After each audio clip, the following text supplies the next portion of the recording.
I'm Wendell Potter, former health insurance executive turned whistleblower, and I know Americans on both sides of the political aisle agree on at least one thing.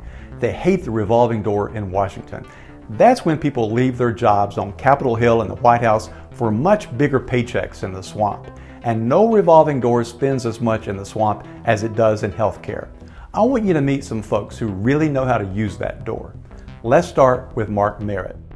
After serving as the chief spokesman for Senator Lamar Alexander and then the Republican National Committee, Mark stepped right into healthcare. But not, of course, as a doctor or nurse. He became Senior VP at America's Health Insurance Plans, the profit protection agency for big health insurance companies.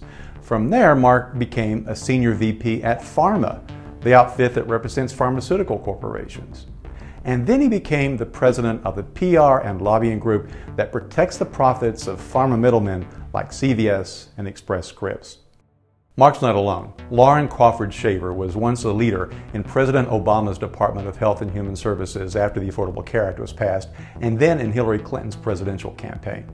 But then Lauren cashed in on her DC savvy and political Rolodex at the PR and lobbying firm Forbes Tate, where she runs the Partnership for America's Healthcare Future. That's the front group that's using money you pay for prescription drugs and your health insurance to block healthcare reform. And then there is Robbie Zirkleback, who went from being a Republican congressman's press secretary to VP of Strategic Communications at AHIP. And from there, Robbie joined Mark at Pharma as an executive vice president. Folks, I know what it's like to be in a role like theirs. I also know what it's like to finally listen to your conscience and try to make amends for the vast harm to millions of Americans that lobbyists and spinmeisters cause just to protect the profits of big corporations.